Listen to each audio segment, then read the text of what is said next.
اور پھر وہ ان کو لے کر چلتی رہی بڑی بڑی موجوں کے اوپر وہ کشتی، جیسے کہ وہ موجیں نہ ہوں، بڑے بڑے پہاڑ ہوں. پھر ان کے بیٹے کو انہوں نے اپنے بیٹے کو دیکھا جو دور کھڑا تھا. انہوں نے کہا بیٹا ادھر میرے پاس کشتی میں سوار ہو جاؤ. تو اس نے کہا میں تو ایک پہاڑ پر جا کر آرام سے اپنے آپ کو بچا لوں گا. انہوں نے کہا ایسا نہیں ہو سکتا، اور درمیان میں ہی ایک موج نے اس بچے کو غرق کر دیا، اس کے بیٹے کو غرق کر دیا. جب یہ سب ہو گیا تو پھر اللہ تعالیٰ نے ہر ایک کو غرق کرنے کے بعد آسمان کو حکم دیا کہ اے آسمان تو اپنا پانی نگل لے اور زمین تو تھم جا. زمین تو اپنا پانی نگل لے اور آسمان تو تھم جا. یعنی اللہ نے ان دونوں کو حکم دیا اور زمین میں پانی اتر گیا اور کشتی سے وہ نیچے اتر گئے. پھر نوح نے دعا کی. یہ بہت امپورٹنٹ ایونٹ ہوا. نوح نے کہا اللہ تعالیٰ میرا بیٹا تو میرے گھر والوں سے تھا، اور تو نے کہا تھا تیرے گھر والے بچیں گے. اللہ نے فرمایا نوح وہ تیرے اہل میں سے تھا ہی نہیں، اس لیے کہ اس کے عمل صالح نہیں تھے. تو نسبتوں پر بھروسہ کرنے والوں عمل پہ بھروسہ کرنا ہے کہ عمل سے زندگی بنتی ہے، جنت بھی جہنم بھی. یہ خاکی اپنی فطرت میں نہ نوری ہے نہ ناری ہے. عمل والعصر ان الانسان لفی خسر الا الذین آمنوا وعملوا الصالحات. تمام انسان نقصان میں ہے سوائے وہ جو ایمان لائے اور جنہوں نے نیک عمل کیے. انہوں نے حضرت نوح علیہ السلام کی ہمبل عاجزی دیکھیے.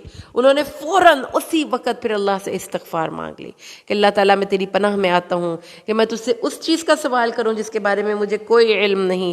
اگر تو مجھے بخشے گا نہیں اور رحم نہیں کرے گا تو میں نقصان اٹھانے والوں میں سے ہو جاؤں گا، خسارہ اٹھانے والوں میں سے ہو جاؤں گا. یہ ہے غیب کی خبریں جو ہے نبی ہم آپ کی طرف وحی کرتے ہیں، اور آپ اس سے پہلے غیب کے متعلق ان کی قوم کے متعلق نہیں جانتے تھے. تو دو باتیں پتہ چلی کہ ایک تو یہ کہ رسول صلی اللہ علیہ وسلم کو سابقہ انبیاء کے واقعات قرآن بتاتا ہے تاکہ آپ گواہ ہوں قیامت والے دن ان کے اوپر. اور دوسری بات یہ کہ ہمارے نبی عالم الغیب نہیں ہے. ما کنت تعلمها انت ولا قومك من قبل هذا. اس سے پہلے نہ تو اس کو جانتا تھا اور نہ تیری قوم. تو صبر کرو. آخر کار اہل تقوی ہی کامیاب ہوا کرتے ہیں. آگے جی ہمارے 13 آیت سے نیکسٹ ہمارا کوسچن ہوگا جو ہم 13 آیتیں ہیں.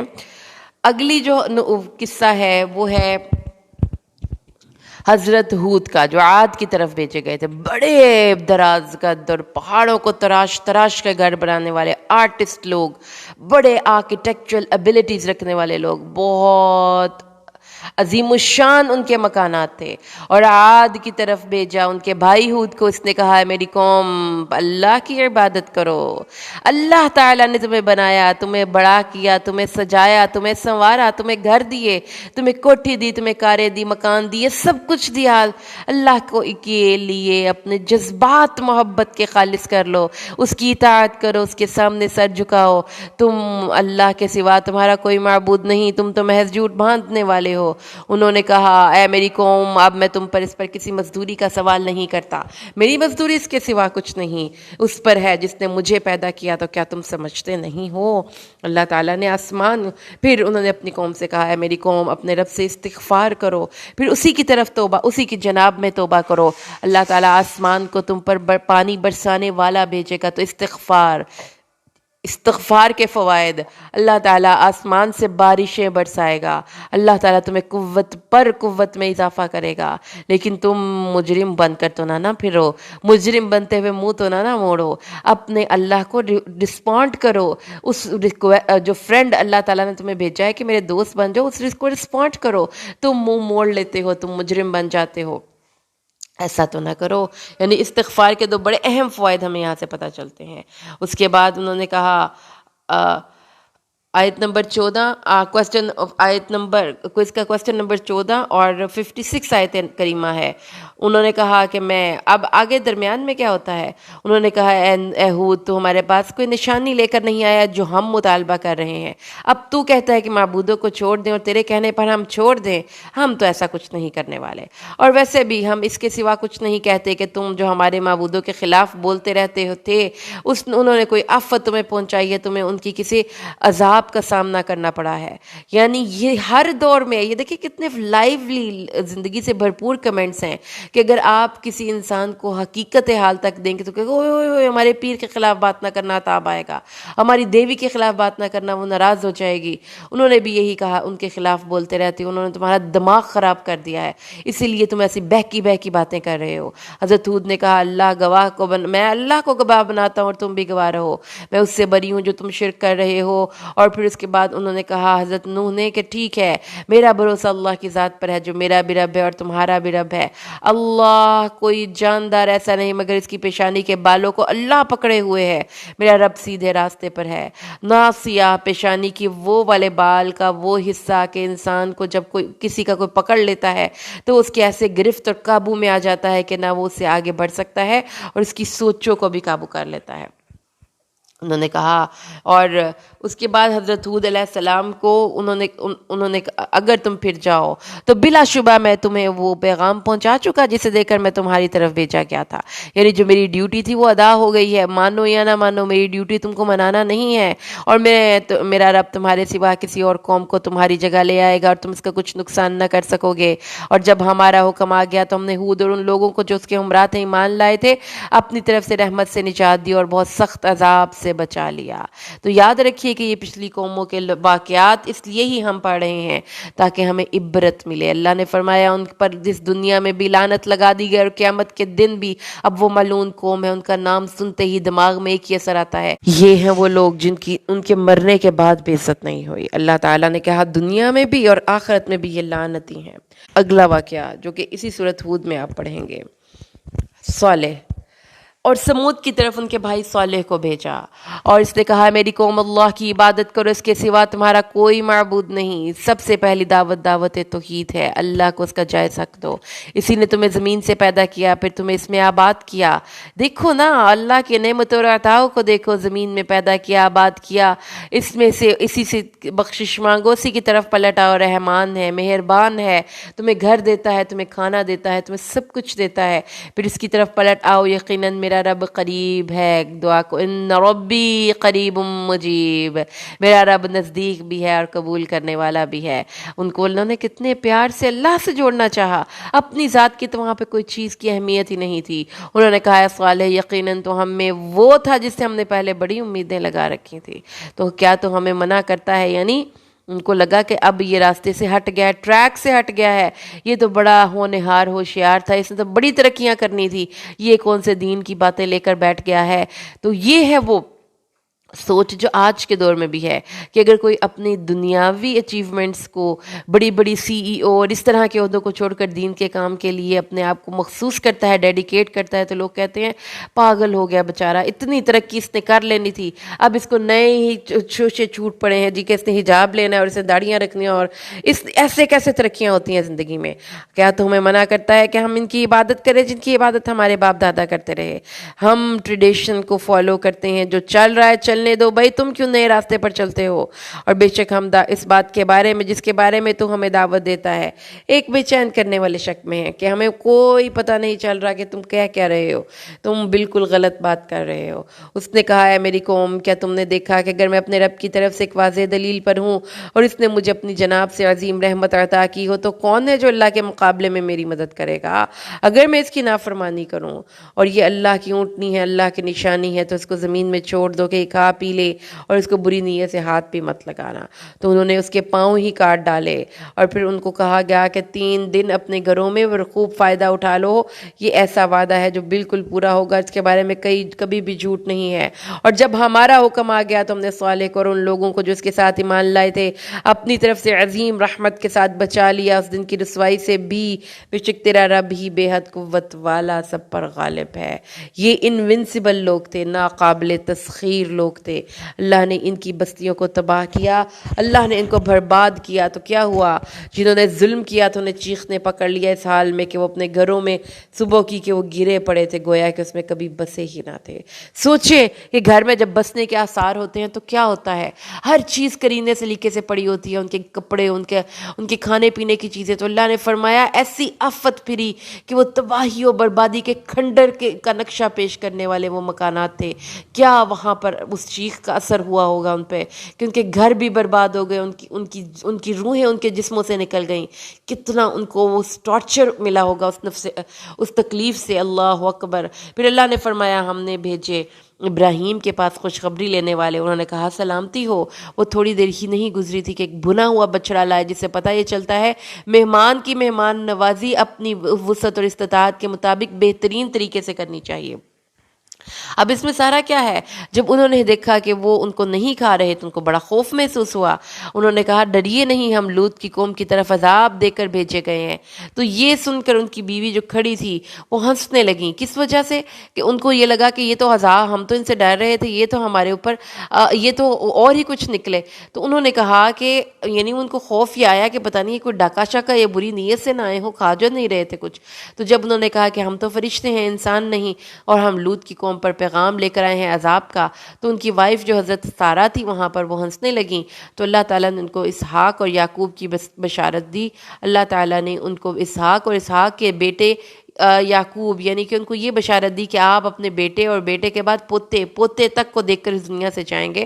تو وہ کہنے لگی اہم میں جنوں گی اور یہ میرا بوڑھا خامد اور میں تو اتنی بوڑھی ہوں. تو انہوں نے کہا اللہ کا حکم آیا ہے، اللہ کا امر ہے، خوش ہو جائیے. تو حضرت ابراہیم کو جب یہ ساری باتیں پتہ چلی تو وہ سفارش کے ریفرنس پہ اللہ تعالیٰ سے کہنے لگے کہ لوط علیہ السلام کی قوم کو چھوڑ دیا جائے. ابراہیم ویسے ہی بڑے نرم دل تھے، بہت بردبار تھے اور بہت آہوزاری کرنے والے تھے، اللہ کی طرف بہت رجوع کرنے والے تھے. اللہ تعالیٰ نے ان کو پیار سے ان کی مدح سرائی کی ہے. اللہ تعالیٰ نے پھر کہا ابراہیم اس بات سے آپ اعراض کیجئے کیونکہ ان کے اوپر جو آنے والا ہے وہ ان کے کرتوتوں کی بوجھ ہے، اس لیے ان کو ان کے حال پہ چھوڑ دے. اے ابراہیم ان کو رہنے دیجئے، بے شک حقیقت یہ ہے کہ تیرے رب کا حکم آ پہنچا ہے، یقیناً یہ لوگ ان پر وہ عذاب آنے والا ہے جو ہٹایا جانے والا نہیں ہے. 77 آیت سے کوسچن نمبر 17 دیکھیے 18 کوسچن نمبر 18 دیکھیے 77 آیت سے. اور جب ہمارے بھیجے ہوئے لوط کے پاس آئے اور ان کی وجہ سے مغموم ہوا اور اس کا دل تنگ ہوا اور اس نے کہا یہ بہت سخت دن ہے. حضرت لوط کے پاس جب فرشتے آ چکے ہیں تو وہ لوط کی قوم حضرت لوط کو عذاب کی خوشخبری یا عذاب کے بارے میں خبر لے کر آئے ہیں. تو حضرت لوط علیہ السلام ان کے آنے سے ہی پہلے ان کے دل میں بہت غم اور دل میں بہت تنگی محسوس ہوئی. اس کی وجہ آگے اگلی آیت میں بتائی جا رہی ہے کہ اس کی قوم کے لوگ اس کے پاس بے اختیار دوڑتے ہوئے آئے کیونکہ اس سے پہلے وہ برے کام کیا کرتے تھے. اس نے کہا ہے میری قوم یہ میری بیٹیاں ہیں، یہ تمہارے لیے زیادہ پاکیزہ ہیں، تو اللہ سے ڈرو اور میرے مہمانوں کے سامنے مجھے رسوا نہ کرو، کیونکہ ان کی قوم برائی ڈھٹائی کے ساتھ کرتی تھی. LBGT جو آج بھی ہمارے یہاں پر ہماری دنیا میں اور ہمارے میں یہ سلوگنز لگائے جاتے ہیں، وہ بھی مرد کے ساتھ بے فعلی کرتے تھے اور وہ یہ کہتے تھے کہ اٹ از اوکے. محفلوں میں اور راستوں میں اور اس طرح سے وہ اپنے آپ کو انہوں نے اپنی نیچر کو ڈسٹارٹ کر دیا ہوا تھا، خراب کر دیا ہوا تھا. انہوں نے کہا کہ بیٹیاں یعنی عورتیں، ان سے تو ہمارا کوئی لینا دینا نہیں، اور تمہیں پتہ ہے کہ ہم اپنی جنس کس سے پوری کرتے ہیں. اب آپ دیکھیں کہ ہر سوسائٹی میں شاید اس طرح کے لوگ ہوں، لیکن جو حضرت لوط علیہ السلام کی قوم میں ایک خاص پیکولیرٹی ہے وہ ایک تو یہ ہے کہ اس قوم میں سب لوگ اس برائی میں مبتلا تھے. نمبر 2 اس کو کوئی برا نہیں سمجھتا تھا. نمبر 3 ڈھٹائی کی حد تک وہ اپنے اس معاملے میں آگے نکل چکے ہوئے تھے کہ آپ سوچیں کہ حضرت لوط کے گھر میں گیسٹ آئے ہیں اور وہ ان کے لیے ایسے لوگ ہیں جو کبھی بھی کسی نے نہیں دیکھے ہوئے، تو ان لوگوں سے بھی وہ اپنی جنس پوری کرنے کے لیے حضرت لوط کے گھر میں آ گئے. تو آپ اندازہ لگائیں کہ وہ قوم کس طرح سے اپنی اندر کی حیا کو ختم کر چکی تھی. تو اس طرح سے پھر جب اس کی قوم میں حیا کا خاتمہ ہو گیا تو اللہ تعالیٰ نے پھر کیا جب ہمارا حکم آ گیا تو ان کے اوپر کو نیچے کر دیا اور ان پر تہ بتہ کھنگر کے پتھر برسائے، یعنی پوری کی پوری بستی الٹ دی. مٹی اور پختہ اینٹوں کے روڑے ان دونوں کو ملا کر یعنی کہ آسمان سے ایسے پتھر آئے اور ایسی مسلسل بارش برسی کہ پتھروں کی تہیں لگ گئیں. تو اللہ تعالیٰ نے فرمایا کہ یہ ان کے اللہ کی طرف سے نشان زدہ تھے. تو آپ دیکھیں اس کی میں بار بار جب ان قوموں کی تباہیوں کے قصے ہم پڑھتے ہیں تو ان میں جو آپ اس میں یہ بھی دیکھتے ہیں کہ ان کے بعد وہ بستیاں ایسی آباد ہوئیں، ایسی برباد ہوئیں کہ وہاں پہ پھر کوئی آباد نہیں ہوا. تو کچھ مورخین یہ کہ خیال کے مطابق ان میں کچھ تابکاری شعائیں بھی تھیں. جو ایٹم جس سے کسی پہ ایٹمی حملہ نہیں ہو جاتا وہ چیز بھی تھی. لیکن اس سے کہیں زیادہ جو تکلیف دہ چیز ہے وہ یہ ہے کہ جب انسان اپنے سسٹم کو خراب کر لیتا ہے نا. میں اس کو ایک موبائل سے مثال دوں گی کہ اگر ایک موبائل کا جو ایک بیسک سسٹم خراب ہو جاتا ہے اس کی ونڈو کا, تو پھر اس کے بعد ایک وقت ایسا آتا ہے کہ جو موبائل ریپیئر کرنے والے وہ کہتے ہیں بھائی اس کو پھینک دیں, اب یہ ویسٹ ہو چکا ہے. حالانکہ اس کی شکل, ظاہری رنگ دنگ چمک, اس کا باڈی اسٹرکچر سب کچھ ہوتا ہے, لیکن اس کے سسٹمز جو ہے نا وہ کرپٹ ہو جاتے ہیں. تو یہ سسٹم ہے انسان کے اندر حیا کا. جب یہ کرپٹ ہو جائے گا نا اور آپ کو حیا, آپ بے حیائی سے دھڑلے سے اللہ کے احکامات کی نافرمانیاں کریں گے اور آپ کو اس پہ کوئی ندامت نہیں ہوگی, تو یہ اس چیز کی علامت ہے کہ اب آپ کا ایک سسٹم میں, آپ کے اندرونی سسٹم میں بڑی زبردست خرابی رونما ہو گئی ہے. اس کو صحیح کر لیں ورنہ پھر آپ کو اسی طرح ڈھیر بنا کر اللہ تعالیٰ نے قیامت والے دن بھی آگ میں پھینک دینا. اللہم لا تجعلنا منہم برحمتک.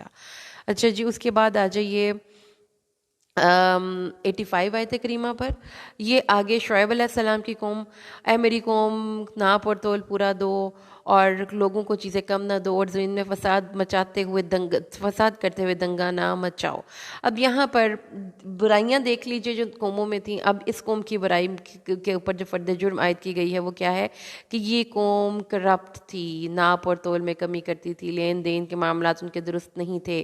اور اس کو پڑھ کر مجھے بہت زیادہ پاکستانی قوم کا خیال آتا ہے کہ ہماری قوم سیم برائی میں مبتلا ہے, ناپ تول میں کمی. کوئی بھی کہیں پہ بھی آپ کو جانا پڑ جائے تو آپ کو چونا لگانے سے کوئی بھی دکاندار اور اس طرح سے گریز نہیں کرتے. تو انہوں نے کہا اللہ کی بچت تمہارے لیے بہتر ہے. اور انہوں نے پھر آگے سے حضرت شعیب علیہ السلام کو بڑی باتیں سنائی ہیں. پھر اس کے بعد دیکھیں کہ جی اگلی آیت کریمہ کوسچن نمبر 21 اور 94 ہمارے پاس یہ آیت ہے. انہوں نے پھر حضرت شعیب کے ساتھ کہا کہ تم ہماری قوم کے نہ ہوتے تو ہم تمہیں نکال دیتے, تم ہماری برادری کو اس لیے تمہیں معاف کر رہے ہیں. اور پھر حضرت شعیب نے ان کو کہا کہ دیکھو میرا تمہارا کوئی لین دین, کوئی تم نے مجھے دینا کیا ہے, تمہیں ایک نصیحت کر رہا ہوں, تمہیں کیوں بری لگ رہی ہے, اور اپنی جگہ کام کیے جاؤ, میں بھی کرتا ہوں, دیکھتے ہیں بھائی انجام کس کا اچھا برا ہوتا ہے. تو آپ دیکھیں کہ جو اس کرپشن کا حصہ نہیں بنتا نا, اس نظام کا حصہ نہیں بنتا, اس نظام کے خلاف کھڑا ہو جاتا ہے, تو اس کے ساتھ کیا سلوک ہوتا ہے. تو یہ شعیب علیہ السلام کی کہانی کئی اداروں پر, کئی سرکاری جگہوں پر, کئی جگہوں پر وہ دہرائی جاتی ہے کہ وہ بندے جب آپس میں کرپشن کی چینز بنا کر لوگوں کو لوٹ رہے ہوتے ہیں, درمیان میں کوئی بندہ ان کی اصلاح کرنے کے لیے آ جاتا ہے تو اس کو ایسے ہی کہ تمہیں ورک پرمٹ ختم کر دیں گے, تمہاری ٹرانسفر کروا دیں گے, تمہیں یہاں تمہارے ساتھ مل کے لوٹو سب کو, یا پھر تم اپنی زبان بند رکھو, ہمیں کرنے دو جو ہم کر رہے ہیں. تو اللہ تعالیٰ نے پھر فرمایا کہ ان کی اور کوئی برائی اللہ تعالیٰ نے ہائی لائٹ نہیں کی, اللہ تعالیٰ نے ان کی یہ برائی ہائی لائٹ کی اور فرمایا کہ جب ہمارا حکم آیا, یعنی اللہ کے عذاب کا حکم, کیونکہ ان کو اللہ کے نبی حضرت شعیب نے بار بار سمجھایا تھا کہ یہ لین دین کے معاملات درست رکھو, انسانوں کو ان کے حق پورے پورے دیا کرو اور ان کے معاملات میں کمی نہ کیا کرو. تو شعیب کو نجات ملی اور مومنین کو نجات ملی, اور ظالموں کو کیا کیا, الصیحہ, ایک چیخ نے آ لیا تو اپنے گھروں میں اس حال میں صبح کی کہ وہ اوندھے پڑے رہ گئے. چیخ تھی, نہ آندھی نہ چیخ, ان کو یعنی اہل ایمان کو کسی چیز نے نقصان نہیں پہنچایا, لیکن جو ان کے کفار تھے ان کی حالت ایسی ہو گئی کہ وہ اپنے گھر اپنی یعنی کہ چیخ کی کیا کیفیت ہوگی, کیا نفسیاتی اثر ہوگا خوف کا ان کے دماغ پہ, وہ کیسے تھوڑے برسا رہی ہوگی کہ وہ اپنے اوندھے منہ نیچے, اور اس طرح سے ان کی وہاں پہ وفات ہوئی. اس طرح سے وہ اللہ تعالیٰ نے ان کی اس کڑک اس چیخ سے ان کو ہلاک کر دیا. تو اللہ تعالیٰ نے فرمایا ہم نے ان پر کوئی ظلم نہیں کیا. آیت نمبر 101 ہے. اللہ تعالیٰ نے فرمایا ہم نے ان پر کوئی ظلم نہیں کیا, لیکن وہ خود اپنے اوپر ظلم کرتے تھے. اللہ تعالیٰ نے فرمایا کہ جن بستیوں کو اللہ تعالیٰ نے ہلاک کیا ان کے معبود ان کے کچھ کام نہ آئے, جنہیں وہ اللہ کے سوا پکارتے تھے, جب تیرے رب کا حکم آ گیا تو اللہ نے ان کو ہلاک کرنے کے سوا کچھ نہ کیا.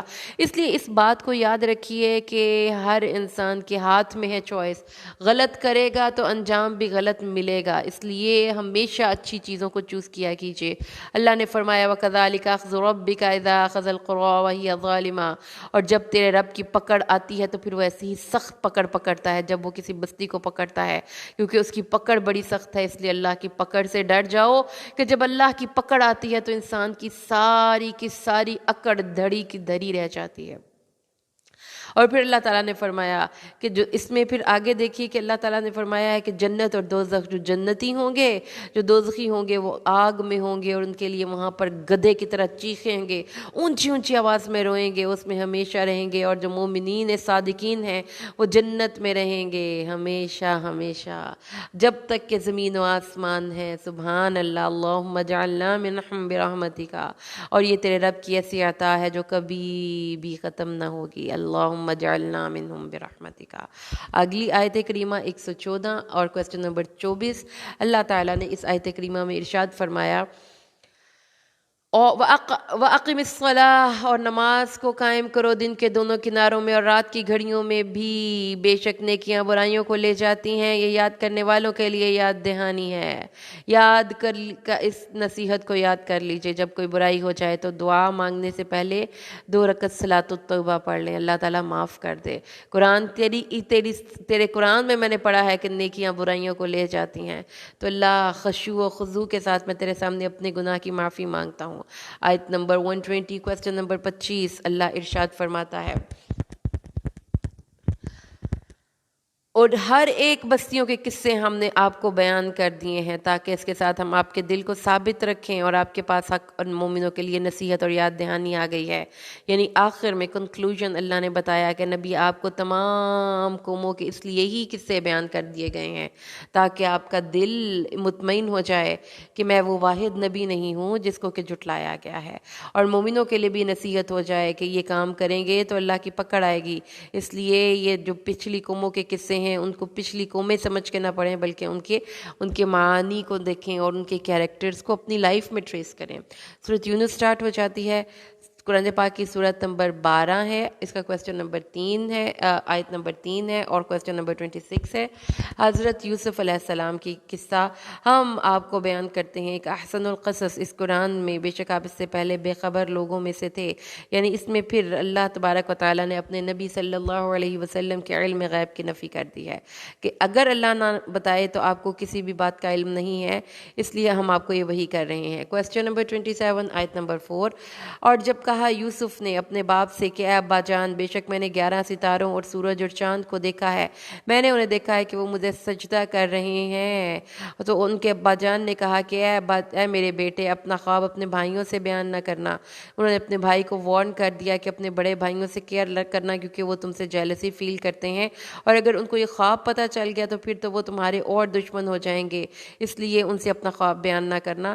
اور وہ شیطان پھر اس طرح لیکن حضرت یوسف علیہ السلام کے بھائیوں کو اپنے باپ کا اور بیٹے کا پیار بہت کھلتا تھا، بہت جیلسی فیل کرتے تھے، اس لیے ایک دن وہ بیٹھ کر گفتگو کر رہے تھے کہ کہنے لگے کہ یوسف اور اس کا بھائی تو ہم ابا جان کو ہم سے کہیں زیادہ محبوب ہیں، حالانکہ ہم ایک جماعت ہیں، کہا جاتا ہے کہ وہ 11 بھائی تھے، خوبصورت تھے، جوان تھے، گڈریے تھے، بھیڑ بکریاں چراتے تھے، لیکن اپنے باپ کا التفات اپنے چھوٹے بیٹے کی طرف دیکھ کر انتہائی ان کو جیلسی، آپ حسد کے جذبات محسوس ہوتے تھے۔ تو انہوں نے کہا، اب اگلی آیت جو آج ہمارے کوئز کی ہے، آیت نمبر 9، اور کوسچن نمبر ہمارا بن رہا ہے 28، یوسف کو قتل کر دو یا اس کو کسی خالی زمین میں پھینکاؤ، کسی خالی زمین میں پھینکاؤ، قتل کر دو یا کسی باولی کے طاقچے میں پھینک دو، کسی بے آباد کنویں میں پھینک دو، اور پھر اپنے باپ کا چہرہ تمہارے لیے اکیلا رہ جائے گا۔ اب دیکھیں کہ اس میں محبت، ان کا جو ایک الٹیمیٹ گول ہے نا، وہ یہ ہے کہ وہ اپنے باپ کی توجہ چاہتے ہیں اور اپنے باپ کی محبت چاہتے ہیں، لیکن اس محبت اور توجہ کو حاصل کرنے کے لیے انہوں نے طریقہ غلط اختیار کیا۔ تو جو حسد ہے نا، یہی اس دنیا میں بہت سی برائیوں کی جڑ ہے، اسی لیے رسول صلی اللہ علیہ وسلم نے فرمایا کہ حسد سے بچو کیونکہ حسد نیکیوں کو کھا جاتا ہے۔ اور دیکھیں کہ جب ہم شر کی بات کرتے ہیں تو شر میں اللہ تعالیٰ نے واضح فرمایا ہے وَمِن شَرِّ حَاسِدٍ إِذَا حَسَد، کیونکہ جب حاسد حسد پہ اتر آتا ہے، مقابلے بازی پہ اتر آتا ہے، پھر وہ کوئی راستہ بھی نہیں چھوڑتا جس سے وہ حسد کر رہا ہے اس کو نقصان پہنچانے کا۔ اور یہی انہوں نے کیا کہ اپنی ضمیر کی خلش کو ختم کرنے کے لیے کہا کہ بعد میں نیک بن جانا، توبہ کر لینا۔ اچھا جی، آیت نمبر 29 ہے اور کوسچن نمبر ہمارا 18 ہے۔ ان میں سے کہنے والے نے کہا